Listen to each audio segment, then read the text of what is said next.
지난 일주일 동안 엄청난 양의 뉴스들이 많이 쏟아졌습니다. 정신없더라고요. 집중 폭우도 쏟아졌지만. 저까지 박지원까지도 기여를 하게 되니까 네. 그래서 뭐 이제 굵직굵직한 것만 봐도 어제 이제 대통령의 100일 기자회견이 있었죠. 그다음에 광복절 축사가 있었죠. 이준석 전 당대표, 국민의힘당 전 당대표의 기자회견과 그 후에 이제 여러 가지 인터뷰들이 있었어요. 가처분 신청해놓은 신청해놓은 신문이 어제 또 있었고, 신문 법원 현장이 되게 안 나가거든요. 네, 당당히 나가더라고요. 본인이 나가더라고요. 그래서 이제 어제 기자회견, 윤석열 대통령 취임 100일 기자회견과 광복절 축사가 이렇게 겹치는 부분이 좀 있거든요.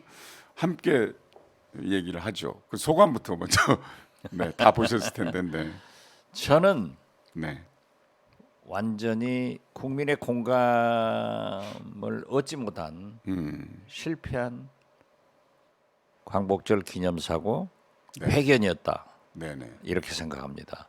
물론 견해에 따라서 여러 가지 의견이 다를 수 있지만 모든 방송, 오늘 아침 조간 신문까지 인터넷 매체들까지 호평하는 비교적 보수 언론들도 호평은 없고 네네, 또 그런다고 악평도 없지만은 문제가 있다 하는 것을 지적했더라고요. 자화자찬. 그리고 뭐 쇄신 없는 네네, 그런 얘기들을 많이 했던데 글쎄요. 이걸 국민들이 보고 네, 과연 공감을 할까? 저는 좋은 기회를 윤석열 대통령께서 또 실기하는구나 하고 느꼈습니다. 전체 이제 처음에는 40분 예정을 했는데 네, 그러다가 이제 시간이 없으니까 54분까지 늘어났거든요. 예, 14분 더 늘어났는데 무려 20분을 성과를 나열했어요. 그런데 근데 과거에 이제 문재인 대통령은 60 몇 분 했는데 6분 반 정도 그 모두 발언했거든요. 예. 근데 어제는 한 20분 하더라고요. 그러니까 대통령께서 네. 그 주제도 대통령에게 듣는다였어요. 아, 네. 지금 윤석열 대통령께서는 당신의 말씀보다는 국민에게 들어야 돼요. 근데 어제는 듣는다는데 말씀을 하셨죠? 그러니까 왜 국민이 들어야 됩니까? 국민의 말씀을 대통령이 들어야 됩니다. 네네. 그래서 저는 이 국민들과의 대화 쌍방통행으로 한번 했으면은 차라리 좋았지 않았을까. 그렇지만은 기자 그렇게 회견 간 다음에 한 것도 유의미합니다. 그렇지만은 대개 어떤 그 매체에서는 친윤 가까운 네네. 그런 언론만 질문권을 줬더라. 비판적인 언론에 대해서는 질문권을 강인선 대변인이 주지 않았다라고 지적했는데 뭐 꼭 그렇게 해야 됐겠습니까마는 저도 그렇게 보니까 아하 하고 근데 이해가 되더라고요. 네, 그 이제 120명 정도 기자들이 있었다고 그러잖아요. 근데 거기에 KBS, MBC는 없었어요. 예, 심지어 조중동도 없었고요. 예, 한겨레 경향신문도 없었습니다. 예. 연합 뉴스가 하나 들어간 것은 SBS 하나 특이하지만, 있고요. 예. 그런데 사실 100일 동안 국민들이 이렇게 뭐 업적을 얼마나 쌓았냐 이렇게 묻지 않습니다. 100일 동안 뭐 하겠습니까? 그렇죠. 그런데 20분이나 그걸 말씀하셨는데 그 중에 저는 그래 뭐 내용들은 전부 다 반문재인 정책인데 뭐 성격이 다르니까 그렇다고 쳐도 아파트 가격 하락은 아니거든요. 아니 어떻게 됐든 지금 현재 예, 아파트가 이후 여하를 막론하고 거래가 되지 않고 일부 하락되고 있는 것도 사실이니까 100% 전문가들 100% 하는 얘기가요. 예, 빠른 금리 인상. 예, 그다음에 이른바 아래 공포라고 해요. 아래 공포. 그러니까 리세션의 공포죠. 리세션. 글로벌 경기 침체 때문에 아파트 가격이 하락하는 거지 아니 3개월 동안에 100일 동안에 윤석열 정부가 단 한 채 아파트라도 공급했습니까? 아니, 새로 이제 지어가지고 3개월 동안 어떻게 아파트 지어? 원희룡 장관이 그날 앞으로 공급을 하겠지만. 270만 호를 공급하겠다.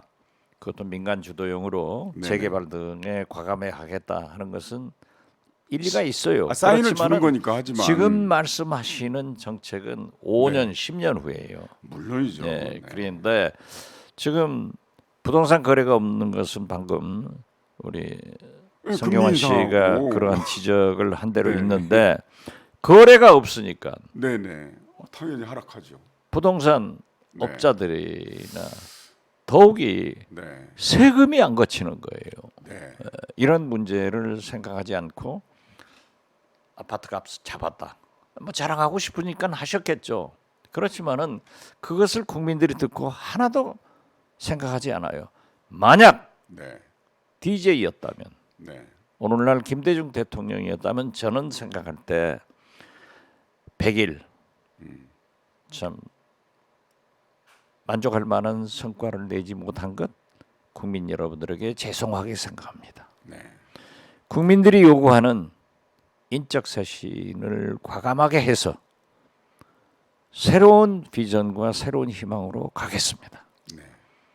그리고 세 번째, 여소야대 전국인데 국회와 함께 가기 위해서 네.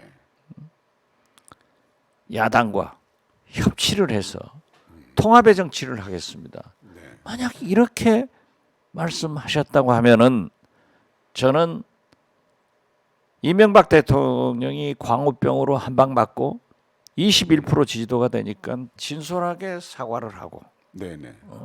또 당시 최측근인 이재호 네네. 현 국민의힘 상임 고문은 미국으로 보내고 자진 내석하셨는지 어쩐지 모르지만은 이런 조치를 하니까 금방 50%대로 네. 올라갔어요. 그런데 우리가 국가를 염려하는 저 같은 사람 입장에서 볼 때는 왜 그러한 세 가지를 그 윤석열 대통령의 장점이 소탈하고 네네. 뭐 솔직한 것도 있지 않습니까? 이렇게 했다고 하면은 지금 지지도 올라가는 소리가 우리 귀에 들릴 거예요. 그런데 그 내용을 보고 얼마나 많은 실망들을 했는지 오늘 아침 신문을 보더라도 보수지에서도 긍정적 평가가 없어요. 그러니까 이게 이제 거꾸로 생각하는데 지지율을 올리기 위해서 어떤 조치를 할 게 아니라 일을 잘 하다 보니까 그에 대한 평가를 받아서 지지율이 오른다 이렇게 생각해야 되는데 아 그렇죠. 예. 자 그리고 말이죠. 이제 그 20분 동안 이렇게 그 성과에 대해서 말씀하시면서 저도 그걸 하나도 놓치지 않고 다 봤는데요. 윤석열 정부가 내세운 3대 개혁 과제가 있습니다. 그렇습니다. 교육 개혁, 예, 연금 개혁, 노동 개혁. 노동개혁 그런데 교육 개혁을 책임질 교육부 장관 없거든요. 없죠. 연금 한 복지부 장관도 복지부 장관도 없고. 그러니까 교육부 장관은 한 분은 후보 시절에 낙마했고 한 분은 장관에 취임했지만 며칠 만에 네. 사퇴했고 보건복지부 장관은 지금 후보 시절에 두 분이 낙마해가지고 지금 없어요. 없어요. 네. 그런데 무슨 개혁? 그러니까 저는 민주당에게 그걸 얘기를 했어요. 왜냐하면 노동, 교육, 연금 이 3대 개혁은 필요하다. 네네. 그렇기 때문에 민주당이 3분의 2 의석을 육박하는 의석을 확보했다고 하면은 이러한 개혁은 반드시 국회에서 함께 이루어져야 되거든요. 법 제정이 돼야 된단 네네. 말이에요. 개혁이 돼야 된단 말이에요. 그래서 민주당이 오히려 네네. 이러한 개혁을 주도적으로 이끌 수 있는 TF를 만들어서 나가라. 네네. 만약 이재명 당대표가 확정된다고 하면은 저는 그렇게 가리라고 봅니다. 어떻게 됐든 지금 현재 그 주체적으로 이끌고 갈 교육부 장관이 안 계시는 것, 복지부 장관도 없는 것, 또 공정거래를 위해서 우리나라 경제검찰총장인 공정거래위원장도 없는 것. 이게 지금 이 정부가 헤매고 있는 것 아니에요? 네네. 검찰총장은 이원석 지금 대검 차장으로 거의 확정적으로 보도가 났더라고요. 네. 아니 그분이 대검 차장을 하면서 한동훈 법무부 장관과 검찰총장 직무대행으로 다 했다 네네. 하면은 왜 지금 100일 이상을 기다립니까? 왜 그랬을까요? 빨리 임명을 했어야지. 그것은 검찰총장이 할 일 다 아니 그러니까 장관이 다 했잖아요. 그 사이 한동훈 장관이 네네. 인사 모든 것을 하기 위해서 검찰총장을 겸직했다. 그러다 이제 와서 아무런 네네. 인사권이 없는 그런 검찰총장을 이원석 대검 차장, 네. 검찰총장 직무대행을 임명한다고 하는 것은 어떻게 공감대가 이루어지겠어요? 저는 진짜 답답한 것 같아요. 그래서 윤 대통령이 이제 그에 대한 질문에, 그러니까 윤 대통령의 지지율이, 그러니까 국정수행 지지율이 낮은 첫 번째 이유가 인사잖아요. 그렇죠. 그다음에 무능 뭐 이런 건데 한 절반 가까이가 윤 대통령 자신에게 문제가 있다 이렇게 나와 지적이 됐잖아요. 그렇습니다. 그런데 그러면서 이제 인사 쇄신 요구가 있었는데 대통령이 어제 그런 답변을 합니다. 인사 쇄신이라고 하는 것은 국민을 위해서 아주 치밀하게 점검해야 되는 것이지 어떤 정치적 목적을 갖고 해서는 안 된다. 이 말씀 맞잖아요. 맞죠? 근데 국민이 그러니까요. 네. 지금 세계일보에서 국민의힘 의원들한테 설문조사를 했더니 네네. 38%가 윤석열 대통령이 잘못하고 있다. 네네. 잘하고 있다는 28%밖에 안 돼요. 아, 집권 여당에서도 대통령한테 이런 평가를 하는가 하면은 국민의힘이 잘못 나가고 지금 현재 분규가 있는 것은 첫 책임이 윤석열 대통령이다. 네네. 두 번째가 이준석 전 대표다. 세 번째가 윤핵관이다. 하면은 윤석열 대통령과 윤핵관 동일치 아니에요? 네네. 이러면 절대적으로 이런 문제가 있다는 것을 이 국민의힘 국회의원들도 동의를 하고 있다고요. 자, 기자협회에서 여론조사한 거 보면은 기자 1,000명들에게 네네. 물었더니 85%가 윤석열 대통령이 잘못하고 있다. 80% 이상이요. 10%가 잘하고 있다. 이런 여론조사가 나왔더라고요. 네.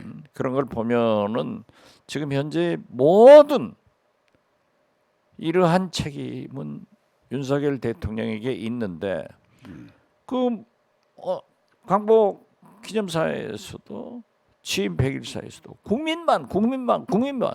국민의 숨소리까지 다 들어가면서 하겠다라고 했는데 국민의 요구를 안 듣고 있는 게 요구인데. 그렇죠.